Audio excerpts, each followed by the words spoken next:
Good evening sir, నా పేరు Madhavi. Okay sir, ఇప్పుడు వచ్చేసి రియల్ ఎస్టేట్ గురించి చిన్న డౌట్స్ ఉన్నాయి సార్. చెప్పండి. అది ఏంటంటే ప్రజెంట్ ఉన్న రియల్ ఎస్టేట్ వాళ్ళు రేట్లు పెంచుతున్నారు. సో ఒకసారి చూసినప్పుడు చెప్పిన రేటు రెండోసారి వచ్చినప్పుడు చెప్పట్లేదు, డిఫరెంట్ రేట్స్ చెప్తున్నారు అంటున్నారు. దానికి మీ అభిప్రాయం సార్, మీ సమాధానం ఏంటి? అమ్మ, ఇక్కడ వచ్చేసరికి అసలు రియల్ ఎస్టేట్ అనేది ఒక లాభదాయకరమైన బిజినెస్. దీంట్లో కొనేటోళ్ళు అమ్మేటోళ్ళు ఇద్దరు భాగస్వాములే. ఫస్ట్ ఆఫ్ ఆల్ ఇక్కడ మనం ఒకటి తీసుకుంటే వాస్తవంగా ఒక అపార్ట్మెంట్ స్టార్టింగ్ టైంలో తీసుకుంటే వాస్తవంగా ఒక 30 lakhs తోటి మొదలు పెడతారు అటు ఇటుగా. అది మనకు మిడిల్ తర్వాత మొత్తం కూడా క్లియర్ అయ్యి ఇంటీరియర్ అయిపోయేసరికి ఒక 60 lakhs ఉంటుంది.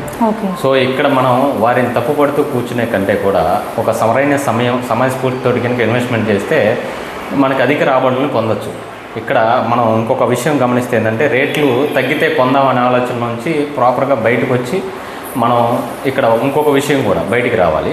ఇంకొకటి ఏంటంటే ఒకప్పుడు మనకి 1,00,000 పలికిన భూమి ఎకరా ఇప్పుడు ఏరియాలను బట్టి ఎకరా 1 కోటి నుంచి 100 కోట్ల దాకా కూడా ఉంది.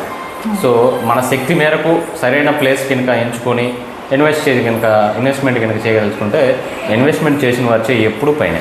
ఓకే సార్, ఎప్పటికప్పుడు చూసుకొని ఇన్వెస్ట్ చేయడమే కానీ తర్వాత కోసం ఆలోచించకుండా ఆగకుండా తీసుకోవాలి. అంతేనమ్మా. ఎందుకనంటే మనం ఇక్కడ వాస్తవంగా ఒకసారి వచ్చి మళ్ళీ పొందాంలే రేట్లు కుదరలేదని అనుకునే వాళ్ళకన్నా తర్వాత వచ్చే టైంకి అక్కడ డెవలప్మెంట్ పెరుగుంటుంది. రెండోది ఏంటంటే మనకు చూసిన ఫ్లాట్ దొరకడం ప్లస్ ఆ రేటు కూడా అందకపోవచ్చు. Okay sir, thank you sir. Okay.